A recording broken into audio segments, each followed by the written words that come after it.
Welcome to Macro Hive Conversations with Bilal Hafiz. We aim to bring you the best macro analysis to help you successfully invest in financial markets. For our latest analysis, visit macrohive.com. We're getting great feedback on our new framework for trading Bitcoin and Ethereum. So if you're interested in crypto, make sure to read our regular analysis on the Macro Hive site. There's a lot going on elsewhere in markets too, so we published a wide range of articles this week. We have a guest article from a former portfolio manager who looks at whether rising inflation expectations will crash credit markets or not. We have another piece on the explosive rise in uranium prices, and I take a look at cinema attendance to see whether we are in a normalized world after COVID. And then on the academic side, we summarize a new paper on how to use machine learning on text, such as articles from Wall Street Journal, and how you can use that for investing purposes. You can get access to all of this as a member of Macro Hive. This includes all our research reports, webinars, transcripts, podcasts, and more, including our member Slack room, where the Macro Hive team and members discuss markets all hours of the day. It's refreshingly different from Twitter. When you sign up to become a member at macrohive.com, the first month is free, and then it's only the cost of a few weekly cappuccino. It's well worth it, and many call Macro Hive the hidden gem for investors. So once again, sign up at macrohive.com.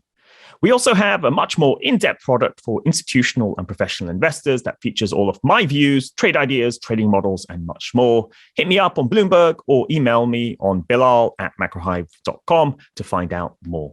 Now, on to this episode's guest, Azeem Azhar. I've long been a fan of Azeem. He's the creator of Exponential View, a leading platform for in-depth technology analysis.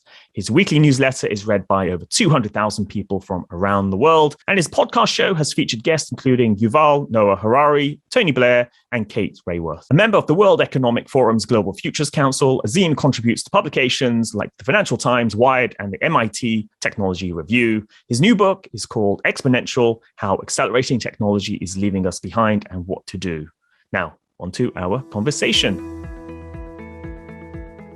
So welcome, Azeem, to the podcast. I've been looking forward to speaking to you. I've just finished your excellent book, and it's great to meet the actual author behind it. Bilal, thanks for having me on the show. Now, before we talk about your book, I always like to get the origin story of my guests. So it'll be good to know, in your own words, what did you study at uni? Was it inevitable you'd end up in the tech space and become such a prolific sort of public figure in this area and going to investing and so on? So what's your story there? I'm going to challenge your listeners by starting even before university. Even before I was born, you weren't expecting this, were you? So in 1971, Intel releases a 4004 processor. It's the first packaged integrated circuit.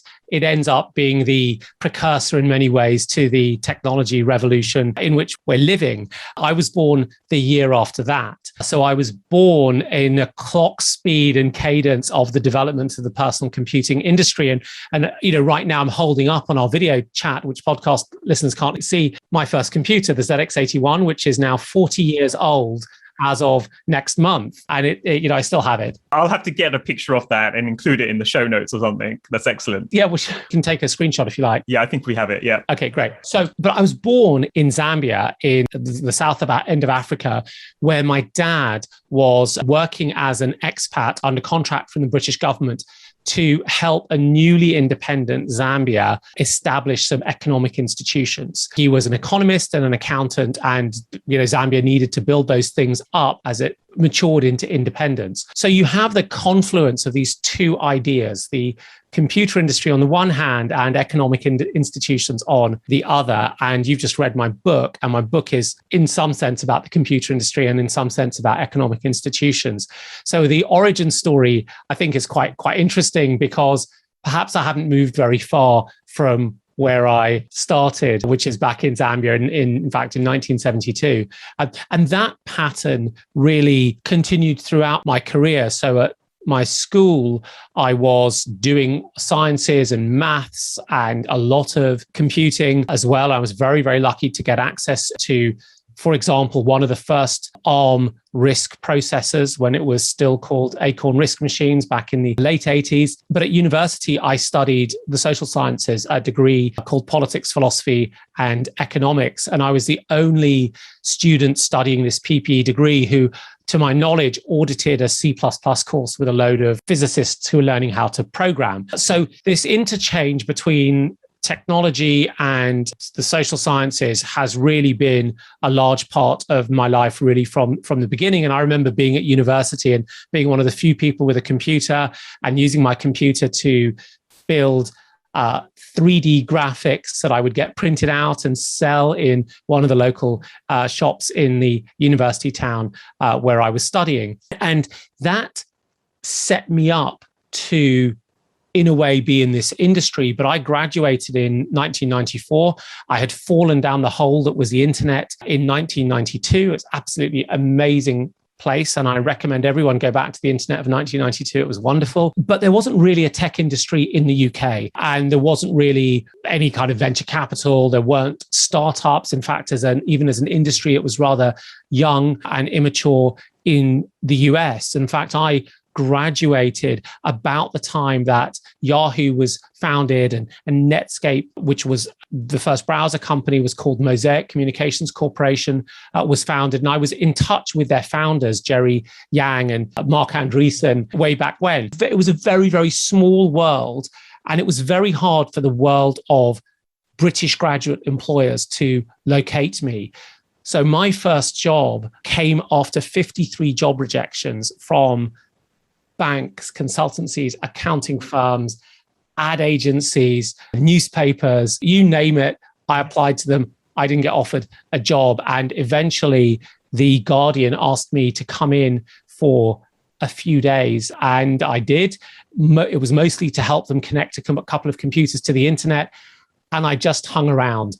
And eventually that meant that I had a role in one of their sections, which I ended up doing quite a lot for. And that gave me the footing. But throughout that short journalistic career of 2 years at The Guardian and a couple of years at The Economist, I was still building things. And I launched some of The Guardian's first websites, and I built the Economist's first internet products as well. And that's really how I got started. There wasn't really an entrepreneurial scene in London at all. There were a couple of internet service providers, and that was about it. And so if someone with my interest didn't have that many places to go, I don't think. And then how did you go on to set up Exponential? There's the website, newsletter, podcasts. You've just published a book called Exponential. So you kind of seem to dabble in so many different areas. From what I understand, you invest as well. You're aware of all the latest stuff that's going on in tech. I mean, how did all of that come about? Well, I think a lot of that is just about staying in the game. And many a successful long-term investor understands that holding is quite often the best strategy. And you get compounding returns, and I get compounding returns to my knowledge and my network gets richer and more complex with that compounding. And my trajectory from journalism through to where I am has often been driven by what's interested me and what was available, because again, the UK didn't have a very rich tech startup scene for a long time. I started my first company just before the dot-com craze went completely crazy in the late 90s. And then I spent a lot of time working in companies like that, young startups, many of which didn't succeed, some of which did. But I also had stints, as one does, in large corporates. You sort of do some startup time and you sort of sit in a large corporate for a while. And with my last startup, which was called Peer Index, I'd spent 7 years running it. It was a really interesting space. We did a lot of very challenging work around machine learning across large amounts of data. But I'd spent 7 years staring at the same problem. So when the company was acquired at the end of 2014, I just started to write a newsletter. I just started to and sent it to 20 friends. And then within 3 years, it was getting to about 30 or 40,000 people. And it started to take over my agenda. And it took over my agenda because the newsletter was really about two contentions. I realize now, one was we need to understand these rapidly changing exponential technologies on the one hand. And the second is we need to look at them not just from a tech rah, jazz hands, rubber chicken standpoint, but also from the deeper issues of how they change business models or power in society or the nature of employment or how they help tackle climate change. And because I spent a lot of time reading and engaging and being a practitioner. So for a number of years, I was a venture partner in a seed stage fund in London, and I was seeing a lot of smart founders. Because I had more of a practitioner attitude and a founder attitude, but I also had this wider commercial experience. I think the way I was able to tell the story in the newsletter resonated a lot. And so a lot of companies and company leadership used to seek me out to chat to them about where things might be going. And that just reinforces the platform of what is now a newsletter and a community and a podcast. The book has come out, and of course it helps my early stage investing activity as well. Yeah, that's great. I mean, the two questions spring to mind. One, just a very simple one. What's Peer Index? What did that startup do? You obviously spend a lot of time in there. Yeah. Well, Peer Index has been acquired now by a company called Brandwatch. And we started way back in the day when Twitter had less than 1 million users and Facebook hadn't crossed the 100 million user mark, thinking people are now putting themselves out into the market. And in any market, markets benefit from understanding who your counterparty is, just to use your financial terminology. And this was just after the financial crisis, where trust in the counterparties had diminished, and you could see an evidence proof of what happens when that trust is eliminated, which was there was no liquidity and things seized up. So I looked at what was happening in the social web, and at the time, the social networks were not walled gardens. You could look at everything publicly, and you got these unfiltered feeds. They were not put through the lens of an algorithmic tuning fork, which they now are. And we thought that if we allowed people on the internet who were publishing for the first time to understand, in a sense, their own profile, we could use that as a sort of trust metric to improve interactions across the whole system. And we didn't really know where that trust metric would go. There are trust metrics in things like academia, citation scores, for example. There are trust metrics, obviously, in financial services, credit scores, if you trust those, wink, wink, nudge, nudge. But the fundamental notion was, can we help you as an internet user make your experience more useful by helping you figure out who you're talking to and helping figure out how you are presented? And the way that we did that was we looked at your public data, and you could opt into this as you would share messages, and we would figure out the extent to which you had expertise in the topic of hedge funds or Chelsea Football Club or enterprise software. And we would figure out your influence network. We would figure out whether you were likely to be someone who could move the flow, the pattern of a story through your interactions with it. And the first incarnation of this was in 2010, 2009 perhaps, was an algorithmic curation engine that would find the best stories that were being shared by the most trustworthy people on specific subjects. And what we discovered was that was really exciting and lovely, but there wasn't really any money in it. And we figured out how to scale the technology to look at larger numbers of people, again, as best we could, a permissioned basis, because that's what we thought about. But in reality, nobody really knew where the boundaries lay. And we came up against many changes in the social networks, specifically that they became walled gardens between about 2012 and 2014. And then the other question was, why didn't you move to Silicon Valley? Why didn't you move to California? It sounds like there was an impediment being here in the UK, in London. Yeah, I had a few opportunities. And the first time I founded a company, I'd actually was holding an offer to move out to California. And an investor in London actually said to me, let's just set up a company here. London's going to be, getting frantic, and we'll seed you. And the seed was like a 7-figure sum. So it was a big seed. And then what happens is, I think that life slightly gets in the way. Was it that there was some health issue with a family member, or had I just got married and, you wanted to sort of lay some foundations first, and then you end up founding the company. And what I found with Peer Index was that there was a lot of interest in funding it in the Valley. But, back in 2009, Silicon Valley VCs didn't really invest in early stage European companies. Moritz at Sequoia had done one deal in a company called Klarna, which has done quite well since then, but it was very, very rare. And you had to go and see them. Union Square Ventures in New York did a handful of deals in London in that period, and then didn't for years after. And what would happen is I would go back to the Bay Area quite regularly. I mean, as often as once every 3 weeks, which is pretty punishing, frankly, from Cricklewood to Palo Alto. And there would be a lot of interest. But what they weren't willing to do back then, except in these exceptional circumstances like Klarna, was actually issue the term sheet and do the deal and trust you to do the Delaware flip while you were still in London, right? They said, come to the Bay Area. And of course, with 3 kids, that was going to be a really tall ask, right, for a speculative move. And venture capitalists are, let's face it, often, trend followers or excited by the latest fad. And who knows if you're still sexy when you land on the plane. Absolutely. And so that's that useful context. So going on to the book now and just your work from recent years, Exponential, I guess one thing that would be useful would be just to define some terms here. So when you say we're living in an exponential age, what do you mean by that? Is there something specific you have in mind? Yes, I have something very, very particular. And perhaps I'll provide some context to that, which is that one of the main axioms in the book is, it's an unsurprising one, but we should dig into it, is that technologies will create new potentials that will shape society and industries and business. And more than that, that industries, business, and society will shape the direction of technologies. And so you see transitions in the way we live that are enabled, catalyzed, and sometimes driven by technologies. And we just have to think about, what mass production enabled by electricity and producing the car did for the idea of the suburb and the weekend and, full-time employment and worker rights and a bunch of other things. And so the notion of connecting almost paradigmatic shifts in how we organize our societies to technologies is a really, really important one.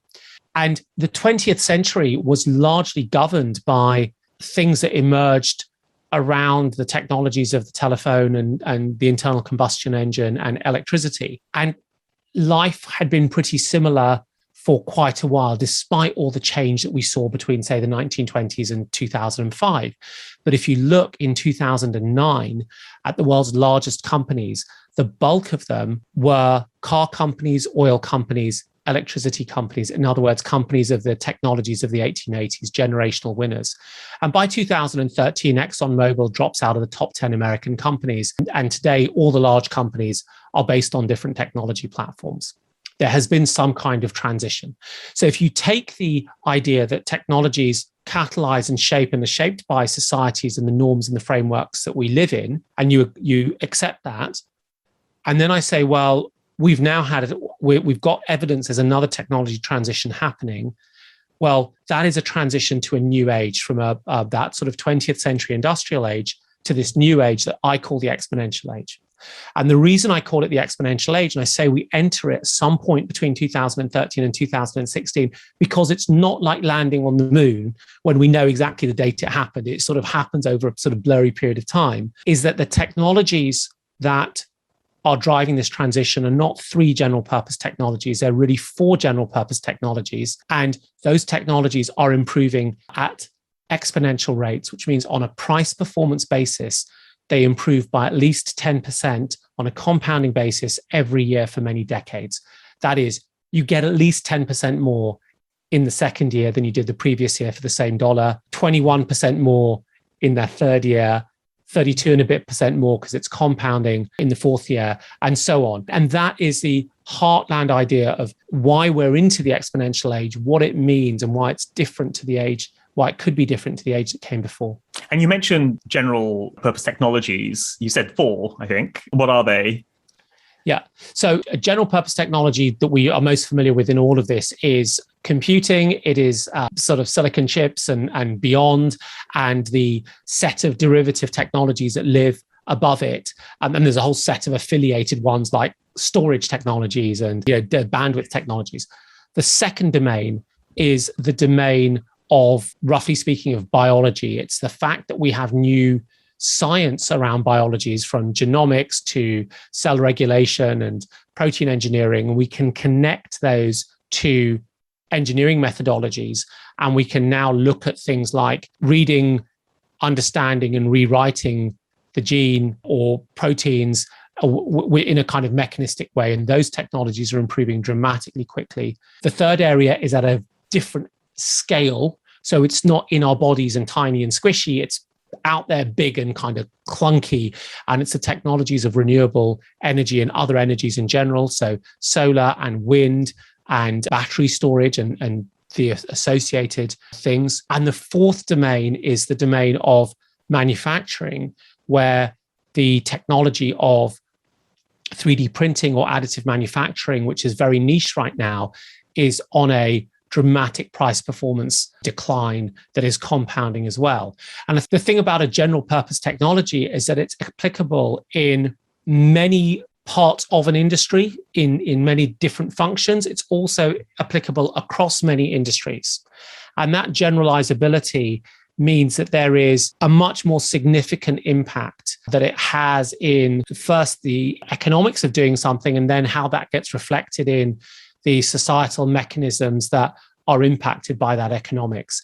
And it's the generalizability, I think, that is really important to think about. Some of the four platforms I talk about are more generalizable than others. So computing is probably the most generalizable, and manufacturing in a way less so, but it is still a broad-based, broadly applicable technology. And you didn't mention artificial intelligence and machine learning. Is that because that comes under computing, that springs out of computing? I mean, I thought quite hard about how to categorize these. And even defining a technology is quite a tricky, fraught process. And then defining the boundaries of a technology are even more fraught. And so when I looked at AI and machine learning, or AI and ML, I put them under the category of computing, because they're ultimately, higher technologies that sit on the computing substrate. Okay, yeah, that makes sense. Now, one of the things I really like about your work is that you don't just focus exclusively on the technology side. You also think about the societal aspect, the bigger picture. And in your book, you talk about the exponential gap. And in some ways, the way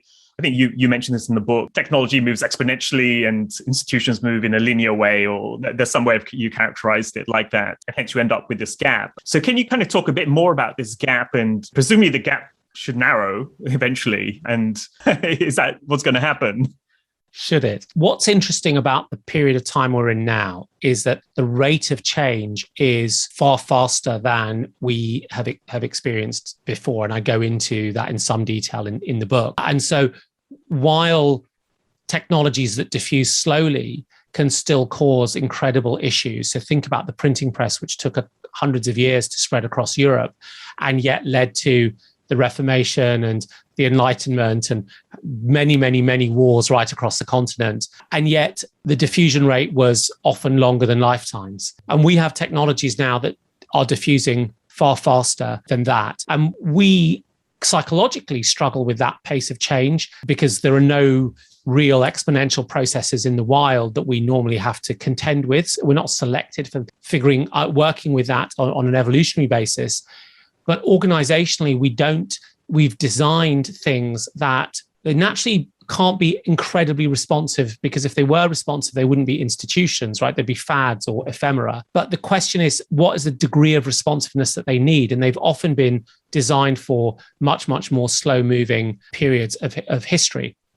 And so what we end up seeing is a dramatic potential of the exponentiality. And I just say potentials. I'm not saying good potentials or bad potentials, but potentials. And the institutions that we rely on in our everyday, from very, very informal institutions, like when you're playing Monopoly and you get a fine, you put it into the free parking zone. And when you land on free parking, you collect it as booty. That's not in the rule book. That's just an institution that we all adhere to. And everyone, if you don't play that, that's a bit weird. Through to the convention of which side of the road you drive on, which is an incredibly useful one to have, through to employment law and companies law, and in your industry, stress tests that are mandated on large banks.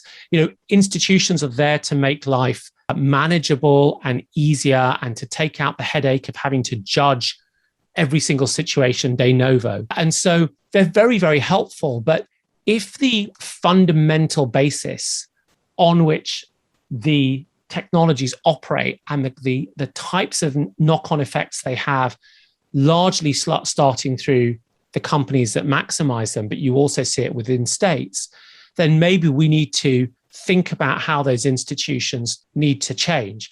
And we've seen this pattern before, right? We saw, again, thinking about your industry, rules change when the telegraph arrived at the end of the 18th century, and you could easily arbitrage between the Boston and New York stock exchanges, right? And rules start to change. But the question is, when you have this widespread and accelerated pace of technological change, do you need your institutions to change differently? And can you find some way of narrowing the exponential gap?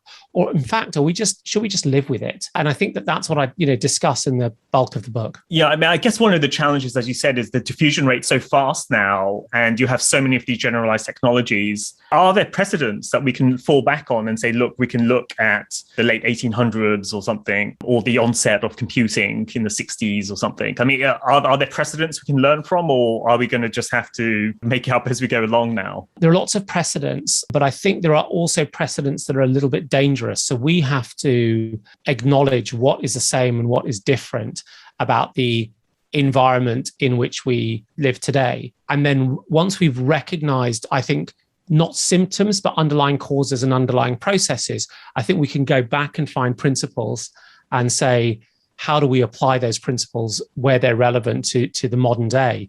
But there are just some examples. I just don't think we have, without really, really stretching the ecumenical or scriptural reading of our laws, find ways of applying them. I mean, a good example would be about the data that you produce in the course of your everyday interactions with the economy. And even the question of whose data is it and should you own it? And is it something that can even be owned?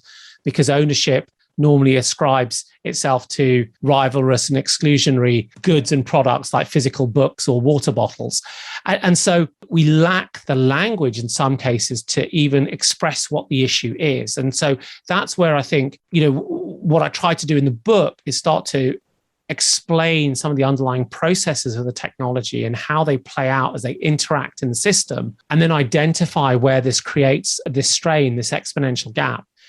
And then we can start to look back historically and look forward and say, well, what can we learn from in terms of the adjustments we need to make? I mean, if we kind of narrow the scope to, say, a company, again, a company is still a big concept, but move away from government and country to company, you talk about the unlimited company, which you're kind of hinting at there is there's something different to what we've had before. I mean, can you talk a bit more about what you mean by the unlimited company and how that sort of fits into this exponential age? I can, and I will do it by means of a story, in fact. So back in about 5 years ago, so summer of 2016, I was in a very, very posh London hotel, having a very posh lunch with about 20 investors. And they were people who are personally wealthy, family office style investors. The lunch was very nice. Thank you for asking. And I sat down and I talked about, these very large companies.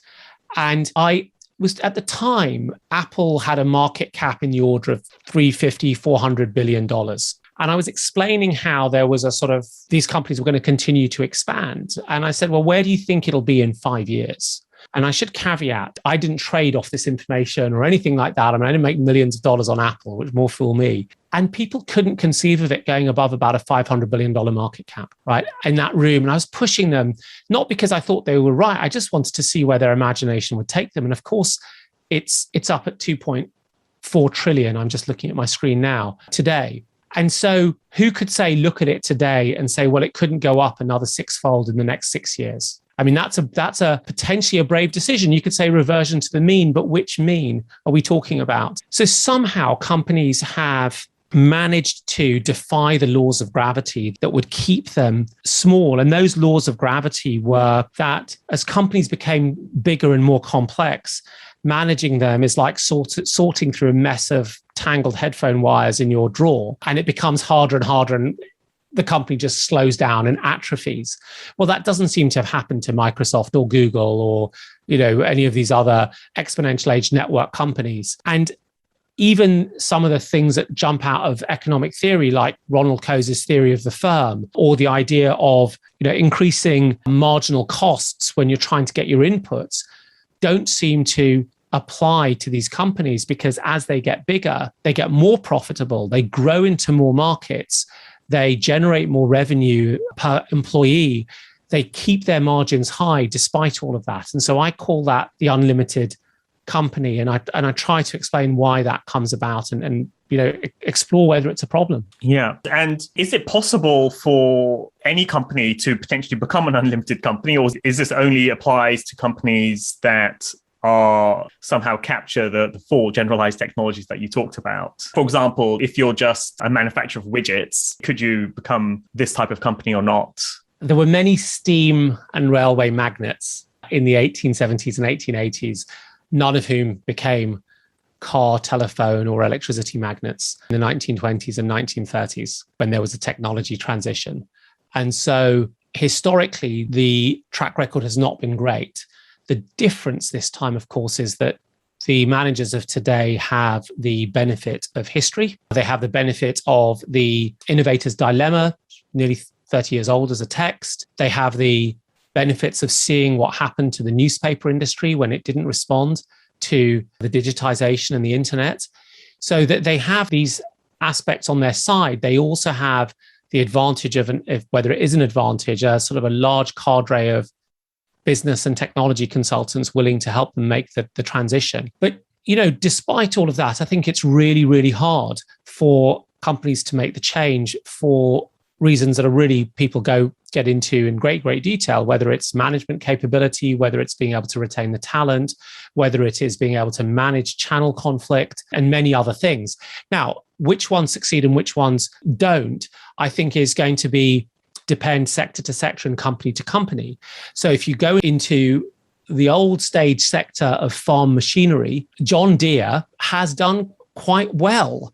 And John Deere has been able to transition itself to largely a data-driven company. If you look at John Deere, it's actually called Deere and Company. In 2012, the share price hovered around $75. And today it's at $352. So that's not bad. That's a 5x in 5 years. And this is Farm, a company that historically specializes in farming equipment. Combine harvesters and tractors. Okay. It's not the most glamorous sector, but yet it's been able to reinvent itself. And what they did was they turned themselves into a technology platform. So essentially, there is a Deere app store that third-party developers who are making weather data or precision agriculture or fertilization algorithms or whatever it happens to be, have to plug into and pay a rent, and farmers get access to these advanced features as they might through an iPhone. And you've seen the response in the share price. I mean, and in fact, it's absolutely vertical in the last year. Coincidentally, since I cut that section out of my book, well, I wonder if there's any connection to that. So look, it is possible. And I think if you look at the car manufacturers, because they are just so big and now so committed to the transition, and because they don't face that much incumbent competition, you can imagine the car manufacturers being able to transition towards a more electric vehicle, autonomous platform-based style business model. But I think that, when you look at something like that, they'll have competition from other arenas, which is, do we even use cars in the way that we used to versus, other things. So I think it's a very, very difficult question that if I had to be forced to answer and say, will they make the change? The answer would be no, they wouldn't. But I would, that would only be if you forced me into it. But if I was allowed caveats, I would give you lots of caveats and say, and this is how they can get through it and so on. But I think it's very, very tough. And one of the classic critiques of the exponential age or technology in general, because it depends what your starting point is for this technology shift. But like Peter Thiel talked about, why don't we have flying cars? Instead, we've ended up with 140 characters. Or as an economist, we look at productivity has been incredibly low since the 70s. We've had this computing age. You could say maybe that started in the 60s onwards. Why don't we have like this Jetson style world where we have flying cars and all of these sorts of things? Well, I mean, the Jetson style world is imagined without being able to understand the complexity about how society pushes and pulls and transmits needs and requirements. What we do have is an enormous growth in Reiki healers and yoga teachers and peer-reviewed literature around mindfulness, which never appears in the Jetsons. So we are constructing futures, but often they're sort of ill thought out because they're thought out point in time, just with a sort of technology determinism. But on the question of productivity, and thank you for asking me that question, because with the failure of every economist to answer that question, I'm bound to be the guy who knows the answer. But let me just sort of hazard a kind of couple of thoughts. The first is that I think there is a J curve in these technologies utility, which is it just takes time for managers and companies to make the right investments and get the skills. And we saw that happening with typing and typewriters in the early start of the 20th century. It just took a while for managers to figure out how to change processes and typists to be trained, and then the standardization on the QWERTY keyboard before you started to see the benefits of typing, or likewise the arrival of electricity, which forced a complete retooling. We would have called it a transformation of companies, because power came through central drive shafts and drove massive pieces of equipment. Whereas with electricity, you could packetize the energy and put it into hand tools and lighting around individual workstations. But then you had to get all those tools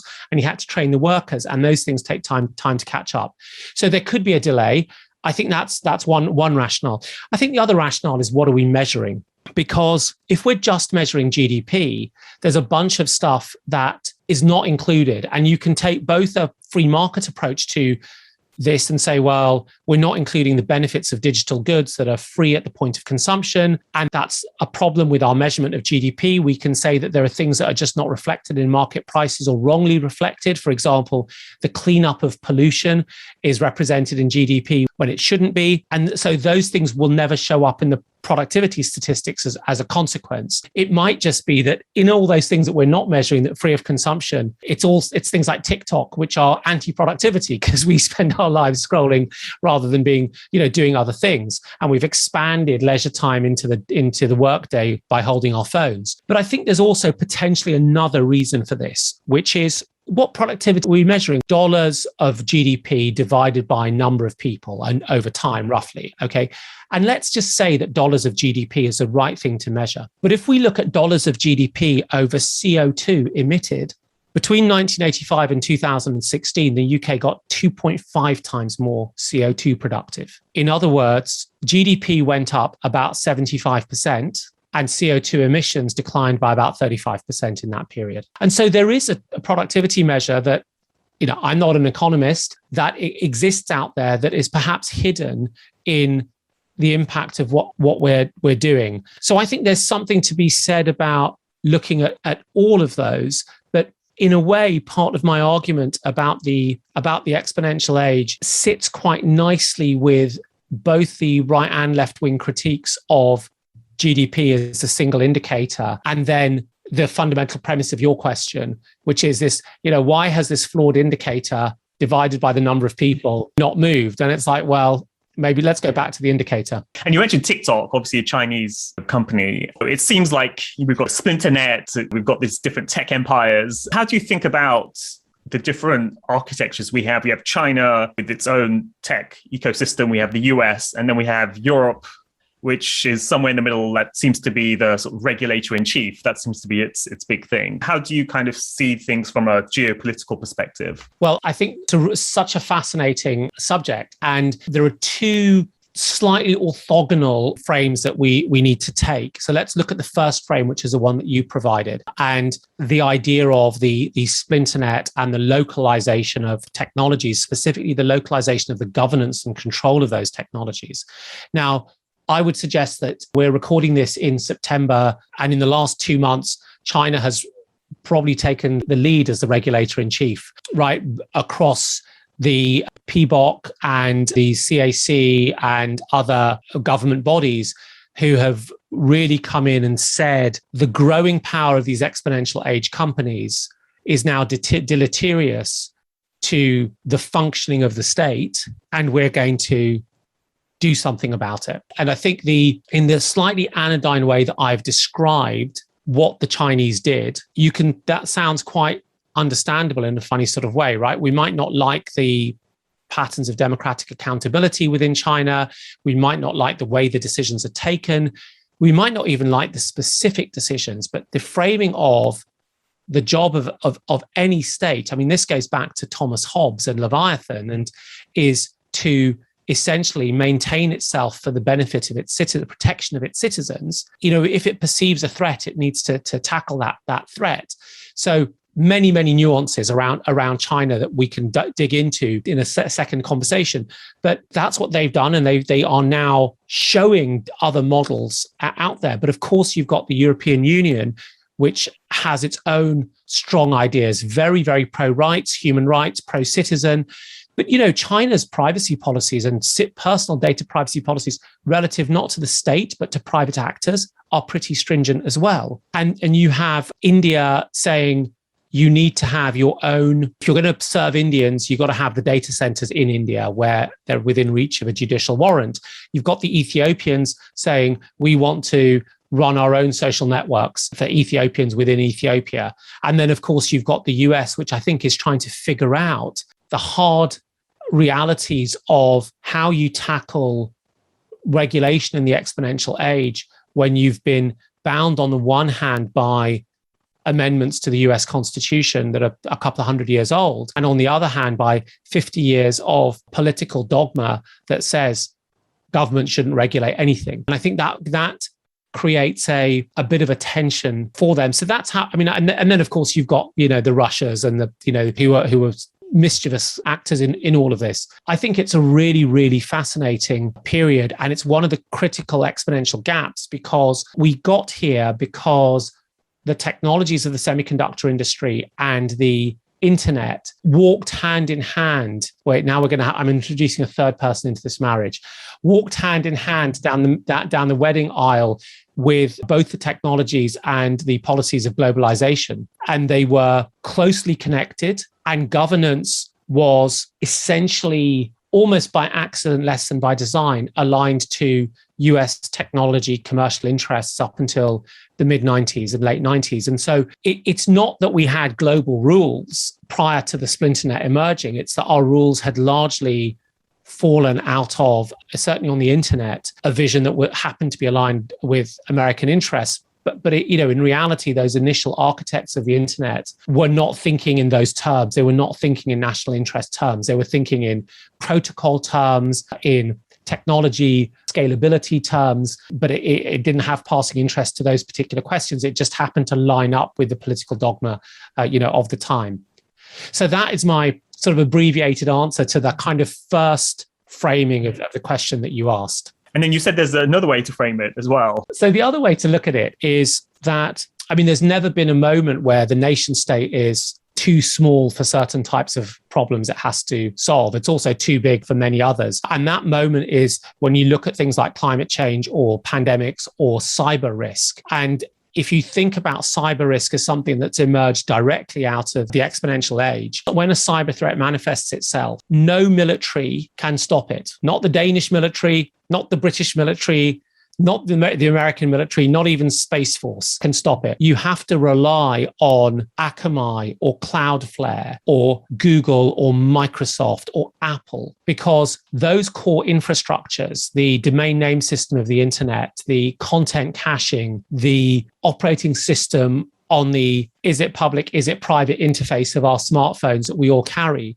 are all run and maintained by private companies that, while notionally are largely in America, end up taking actions globally. And they have the capabilities and they have the reach. So when the Ukrainian bank Linkos was attacked by a threat group affiliated with the Russian security services, the NotPetya virus spread around the globe and brought companies like Mondelez and Maersk to its knees. We're dependent on the tech companies, not our national militaries, to stop that threat, to seal that threat off, and then to vaccinate and eliminate that threat. And so there is a new geopolitical actor on the stage. And we have to be delighted that they are willing to act like this, and delighted that in particular companies like Microsoft step up and come up, try to create global compacts around this. But equally, they're not democratically accountable, and their ultimate responsibility is first and foremost to their shareholders, however that's articulated. And so you end up in this interesting, challenging position, which is who governs those decisions? Where is their seat at the table? And what are the rules by which this escalation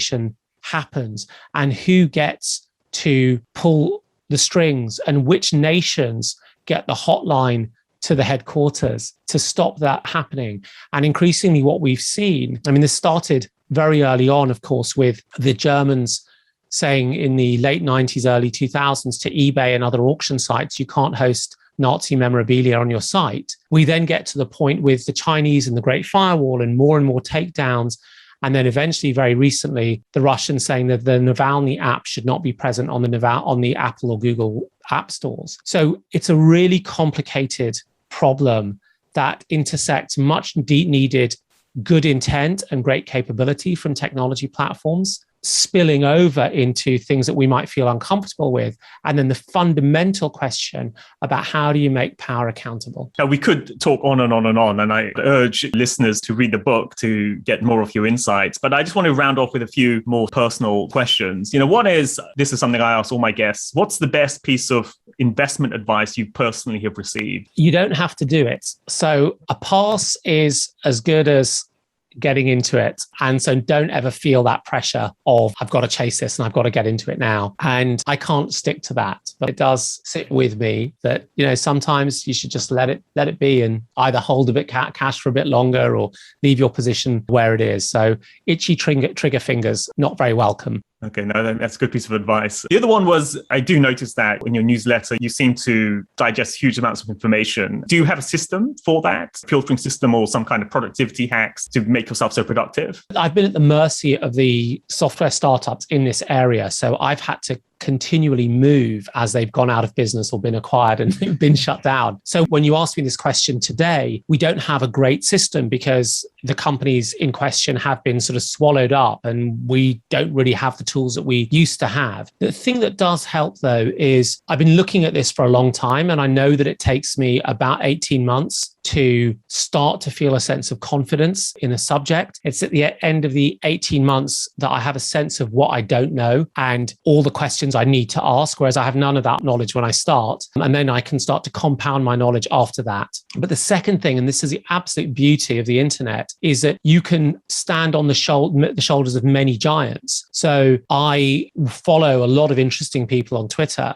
and I try to follow discerning experts. And initially, I don't know who the discerning experts are. I just know the noisy person in CAR-T therapeutics or in space satellites. And then over time, I start to figure out who is discerning and I start to follow them and I drop the other people. And that gives me this wide network of smart people. And effectively, Twitter and a couple of other things allow me to sidle up and eavesdrop on the more interesting and cleverer conversations that are going on. And finally, what books have really influenced you in your work? Yeah, in this particular piece of work, I read a hell of a lot of books, but I think two were really relevant. One is Carlota Perez's Technological Revolutions and Financial Capital, which she wrote in about 2000 and is an absolutely brilliant analysis of how technologies emerge into an economy and how they create cycles of boom and bust, and then through a process of eruption take us to golden ages. And I think that there are some extensions we need to do of it,